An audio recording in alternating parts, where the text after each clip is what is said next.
L'Emprise, le podcast qui fait la lumière sur la colonisation moderne. Nos livres d'histoire, nos médias traditionnels, tout nous pousse à intégrer la prétendue supériorité de l'Occident dans un monde bâti sur l'inégalité, tandis que la violence de l'impérialisme se poursuit. Dépossession, exploitation, ingérence, le colonialisme contemporain prend toutes les formes, s'immisce dans tous les domaines et rythme notre actualité sans jamais vraiment faire la une. L'Emprise démêle le fil de l'info et révèle les mécaniques coloniales. Le 19 octobre 2025, peu après 9h du matin, un camion nacelle se gare au pied du musée du Louvre. Des hommes vêtus de gilets jaunes montent l'échelle de ce camion, accèdent à l'un des balcons. À l'aide d'une disqueuse, ils brisent une vitre du bâtiment. Les voleurs se dirigent vers la galerie d'Apollon et s'emparent de bijoux et joyaux de la couronne de France. Le tout en une poignée de minutes. Saphir, émeraude, diamants, le préjudice est estimé à 88 millions d'euros. Stupeur dans le monde de l'art, de la culture, de l'histoire, Stéphane Bern, spécialiste des familles royales qu'on ne présente plus, partage son effroi au JT de France 2. Ce qui est terrible, c'est la perte irréparable si on ne retrouve pas ces joyaux historiques qui appartiennent au patrimoine. Vous savez, dans un cambriolage, quand on vole les bijoux de la grand-mère, c'est pareil. Ce sont les bijoux de famille de la France. C'est l'histoire de France à laquelle on s'est attaqué ce matin au Louvre. Et l'émotion, elle s'étend bien sûr jusqu'au gouvernement français.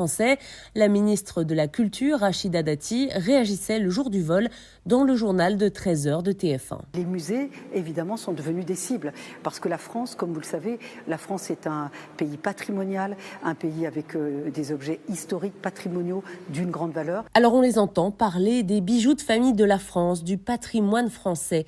Et je ne mets pas en doute l'appartenance des parures aux empereurs, rois et reines de France d'une autre époque. Mais j'aimerais m'attarder un peu sur ce qui fait la valeur de ces joyaux. Les pierres, les émeraudes, les saphirs, les diamants. Elles ont bien sûr été extraites de mines dans des pays étrangers au XIXe siècle, à l'époque d'une France et plus largement d'une Europe au colonialisme totalement décomplexée. L'organisation Slow Factory est l'une des rares à s'être penchée sur la provenance des joyaux et le résultat de l'enquête menée par l'organisation est édifiant. Prenons les émeraudes ornant les boucles d'oreilles de la reine Marie-Louise qui font partie des objets volés. Eh bien, ces pierres proviennent très certainement de Colombie, des mines de Muzo et Chivor, toujours en activité, des pierres extraites à l'époque par les autochtones soumis aux colons espagnols, ceux que l'on nomme encore parfois conquistadors et qui n'étaient rien d'autre que des soldats colonisateurs qui exportaient ces pierres précieuses à tous les richissimes, toutes les familles royales de la planète pendant des siècles, sans en laisser une miette aux populations locales qui trimaient en sous-sol. Même schéma pour les saphirs du diadème de la reine Marie-Amélie et de la reine Hortense qui viennent d'Asie, très probablement de Ceylan sous occupation britannique, c'est l'actuel Sri Lanka. Et les diamants ont quant à eux été extraits de mines situées en Inde, suivant toujours le même schéma colonial. Pour résumer, tous ces bijoux ont été conçus grâce à des minéraux extraits par des populations indigènes dans des territoires sous domination britannique, portugaise ou espagnole au XIXe siècle et au bénéfice des puissances impériales uniquement. Cela fait d'ailleurs l'objet de la chronique de Rokhaya Diallo sur le site de Mediapart.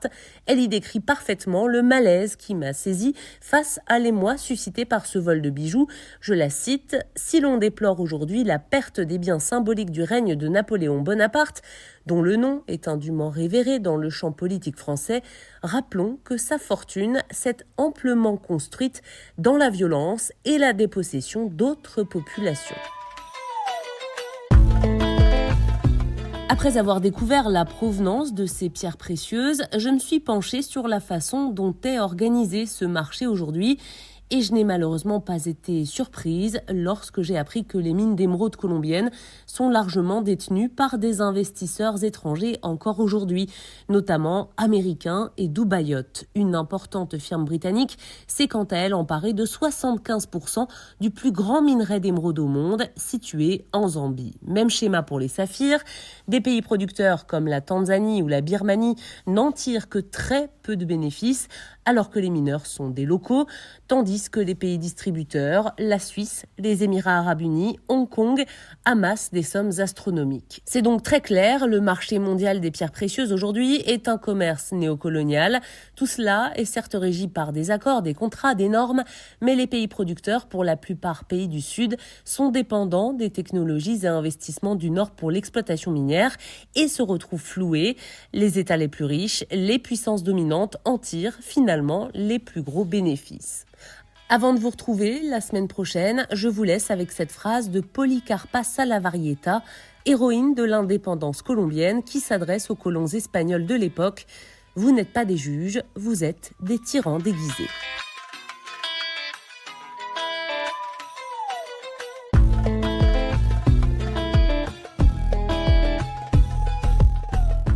C'était le premier épisode de L'Emprise. Vous trouverez dans la description des liens pour aller plus loin sur ce sujet.